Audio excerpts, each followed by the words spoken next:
தெரியும். ஆமாண்ணா. ரெண்டுமே ஆமாம் 42,000 சொன்னேன். 35 ரூபாய்க்கு கேட்காங்க. இன்னும் கொஞ்சம் அனுசரித்து கேட்டால் கொடுத்துருவோம். ரெண்டுமே கறிக்கும் ஆகும் வளர்ப்புக்கும் ஆகும். ஆமாம் 2 6 பல்லு குறால் தான். அதாவது ஒரு 2 பல்லு போட்டால் 1 வருஷம், 4 பல்லு போட்டால் 2 வருஷம், 6 பல்லுனா 3 வருஷம். பல்ல பார்த்து தெரிஞ்சிடும். பல்லு இல்லைன்னா 7 வருஷம்.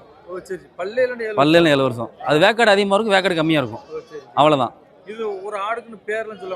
ஆமாம் இது வந்து கொடியாடு, இந்த கட்டையாக வர்றது நாட்டாடு, அந்த மாதிரி நிறைய ரகம் இருக்குது. கன்னியாடு நிறைய ரகம் இருக்குது. நீங்க எந்த ஊர்ல இருக்கீங்க? எனக்கு விளாத்தியல் பக்கத்தில் கசகுளம். ஆமாம் நாங்கள் எல்லா சந்தைக்கும் போவோம். நாங்கள் 30 கொண்டு வந்தோம்ண்ணே. நம்ம தூத்துக்குடியில் எத்தனை சந்தை இருக்கு? எனக்கு தெரியும். சந்தை நிறையா இருக்குண்ணே. சூரங்குடி, எட்டையாவரம், புதியமுத்தூர், கமுதி, பெருநாளி, அப்புறம் வீரசோளம், ஆமாம் திருமங்கலம் நிறைய இருக்குது. 7 நாளும் சந்தை இருக்குது. 7 நாள் சந்தை இருக்குது. ஆமாம். நீங்க எத்தனை ஆடு கொண்டு வந்தீங்க? 30 கொண்டு வந்தோம்ண்ணே. நெருக்கி வித்துட்டோம், மிச்சம் கிடக்கு. ஆமாம் வித்துட்டு போகல, கொண்டு போய் 8000 வித்துருவோம். ஆமாம் விற்கிற வரைக்கும் விற்போம், விற்காத கொண்டு போவோம். ஆடு சந்தைக்கு நாளைக்கு. இன்னைக்கும் சந்தை உண்டாங்க. இன்னைக்கு செம்பரி, நாளைக்கு வெள்ளாடு. ஆமாம் ஆமாம் ஆமாம்.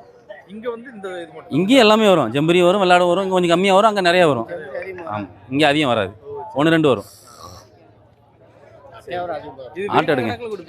வெயிட்லாம் கிடையாது, மதிப்பு தானே. மதிப்பு சொல்லுவோம், அவங்க மதிச்சு கேட்டால் கொடுப்போம். கட்டுப்படியானா அவ்வளோதான். இங்கனக்குள்ளே வாங்குவோம், இங்கனக்குள்ளே விற்போம்.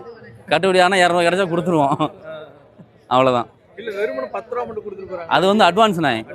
இப்போ இந்த விலை முடிச்சுட்டு இப்போ நீங்கள் வந்து 20 ரூபாய் கேட்கீங்கன்னா 10 ரூபா கொடுத்துட்டீங்கன்னா அந்த ஆடு நான் அடுத்த ஆளுக்கு விலை சொல்ல மாட்டோம். அவங்க 2000 ரூபா கொடுத்து எப்படி போயிடுவாங்க. ஆமாம் கண்டிப்பாக கொடுத்துருவாங்க. ரெகுலராக வாங்குறாலும் தெரியும். புது ஆளுனா ரூபா வாங்கிட்டு விட்ருவோம். ஆமாம்.